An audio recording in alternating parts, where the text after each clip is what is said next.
Finding inverses. Here we're going to look a little bit more in depth at how to find inverses from tables and graphs. First, let's look at how to find inverses from tables.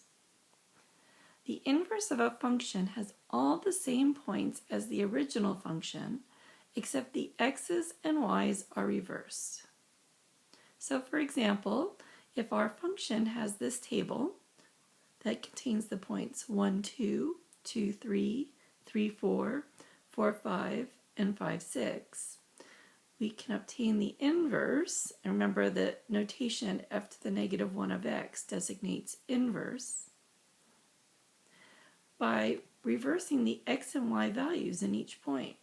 So 1, 2 becomes 2, 1, 2, 3 becomes 3, 2, 3, 4 becomes 4, 3, 4, 5 becomes 5, 4, 5, 6 becomes 6, 5.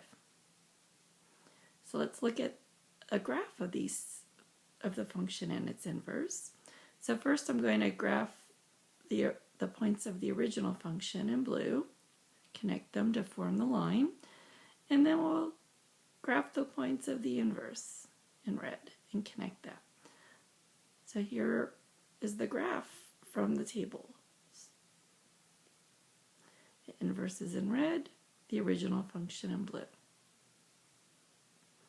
Okay, let's look a little bit more specifically of how to find the inverse strictly from graphs. If you can clearly identify coordinate points, then switch the x and y values. So for example, if this is our graph of our function, where we have several points clearly designated for us, like -4, -2, -3, 0, -1, 1, 0, 3, and 4, 4, we can graph its inverse by switching the x and y values. -4, -2 becomes -2, -4. -3, 0 becomes 0, -3. -1, 1 becomes 1, -1. 0, 3 becomes 3, 0. 4, 4 stays the same. And I'll just circle around that point to show that it's on both the function and the inverse. I can connect these points with segments, and there's the graph of my inverse. Inverse is in red. Okay, you'll notice that they are reflections over the line y equals x. This is the line of symmetry. Or, if you're given a graph, and maybe the points aren't always so clearly designated as exact coordinates, like on coordinate grid lines. For example, a graph that looks like this. First, draw the reflection line, the line y equals x.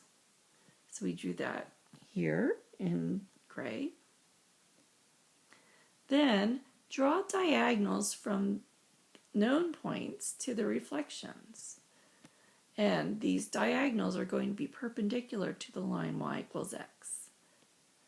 So we've added in those gray diagonals here. Again, those diagonals are perpendicular to the reflection line, and they extend on both sides evenly. Any points that are on the line y equals x don't move, so we'll still have these 3 points not moving. Next step, then we'll draw in some plot points. So we'll put points at the end of those diagonals.